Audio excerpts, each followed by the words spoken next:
Hello students, today we will see the next session, that is internet security. Though internet provides valuable information and entertainment, it may leave your computer unsecure due to many online threats. Means internet may give risks to your computer due to many online threats.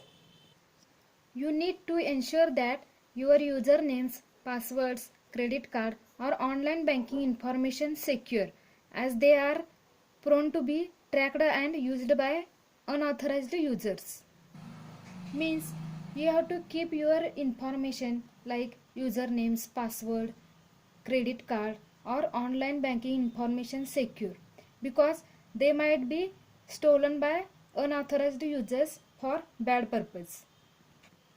Some websites can also install malware on computer without user consent, thereby leaving the computer damaged or insecure.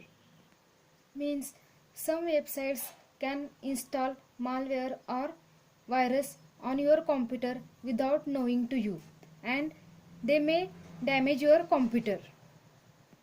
So, internet security is a branch of computer security specially related to the internet, often involving browser security but also network security. Means internet security is a branch of computer security which gives security to your browsers and network in your computer. Its objective is to establish rules and measures to use against attacks over the internet. Means internet security provides rules and measures to be used against attacks over the internet. The online threats such as phishing, email spoofing, chat spoofing can increase the chances of users getting compromised. Means the online threats such as phishing and spoofing may give the chances of users getting compromised, or they may give the user at high risk. Now we will see what is meant by phishing, spoofing, email spoofing and chat spoofing. The first one is phishing. Okay, phishing means it's a fraudulent attempt to obtain sensitive information such as username, password and credit card. Means it is fraud attempt by the hacker to obtain the sensitive information of another people such as username, password and credit card information. The second is spoofing. It is malicious practice in which communication is sent from an unknown source. The spoofing is a practice in which the message is sent from an unknown or different source. Again, the spoofing has two types. First one is email spoofing and second one is chat spoofing. Okay, so now we will see what is meant by email spoofing. It is creation of emails with a fake sender's address. Means with the help of fake email address, the sender will send different messages to different peoples in email spoofing. The second is chat spoofing. A user of computer pretend to be another identity while chatting is known as chat spoofing.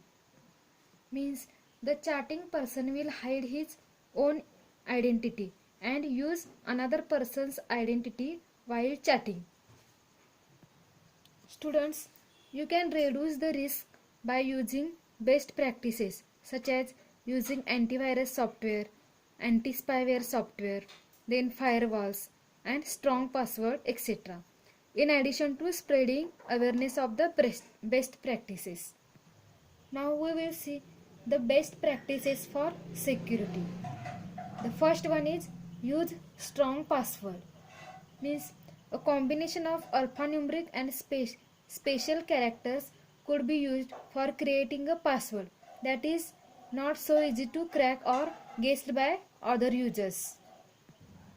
Means to make a strong password, you have to use a combination of alphabets, numericals and special characters. Do not keep passwords such as your favorite color, friends or relatives names, bike number or mobile number. Example of strong passwords are given here. Okay, you can see these are two are the examples of strong password. Here the alphabets, numericals and special characters are also used in this password. You can see there. The next security practice is backup your data. Always keep copies of personal data in additional media such as compact disc, pen drives, etc. Means you have to keep extra copies of your personal data in additional media like CD, pen drive or Google Drive. This could be helpful in situation when there is a loss of data. Means if you lost your data from your computer, then you can take it from another media like compact disc, pen drives, okay, which you have backup in those devices. The third best practice is use encryption software. It is usually available within the operating system to protect your data from unauthorized users. The encryption software will convert your data into coded form, and that is known to you only, and so it will be difficult for hacker to hack that data. If encryption software is not available within the operating system, use a third party software. Means you can use different software or different encryption software. Students, there are many